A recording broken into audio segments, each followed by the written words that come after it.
The Straw Hat Pirates have been at the heart of One Piece for over 2 decades, but despite everything they've been through, one mystery still lingers: who will be the final member of the crew? Heavy spoilers ahead.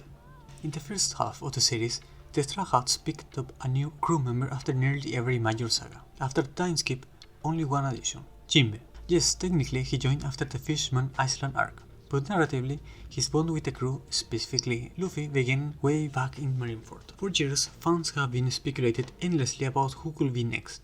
Some thought Rebecca might join, especially given the Dressrosa Alabasta parallels. Later, after the Wano arc, many were sure that Yamato, Kaido's son, was a lock, but time and time again, Oda swerved expectations. The crews remain unchanged.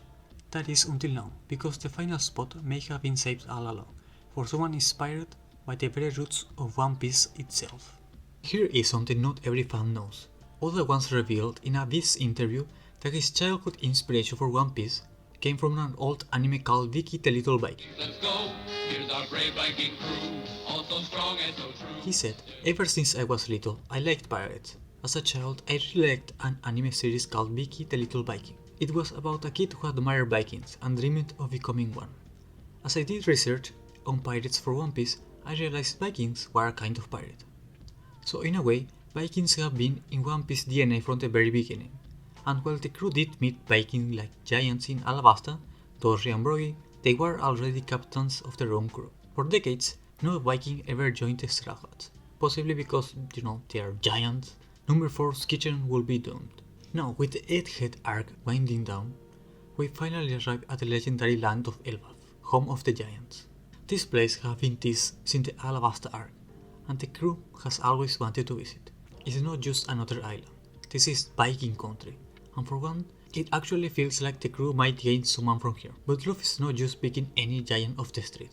The Straw Hats get a warm welcome in Elbaf, thanks to their connection to Dory and Brogy.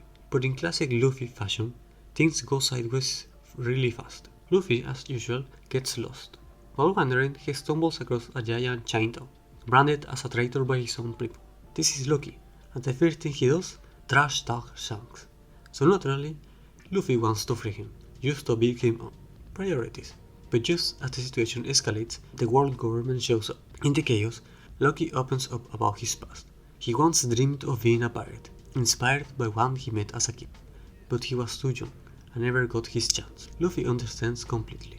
He also became a pirate because of a hero, Shanks. Seeing something of himself in him, Luffy does what only Luffy will do. He offers Lucky a spot on the crew. A Viking joining the Straw Hats isn't just poetic, it's full circle. From Oda's childhood inspirations to his current arc, it just feels right. Lucky's personality fits the chaotic energy of the crew, and narratively he closes the loop beautifully. Sure, Frank is gonna have to rebuild the Sunny just to fit him, and the fort is going to need a lot more meat. But what do you think? Is Lucky the final member we have been waiting for, or did you hope for someone else, like Rebecca or Yamato? Let me know in the comments.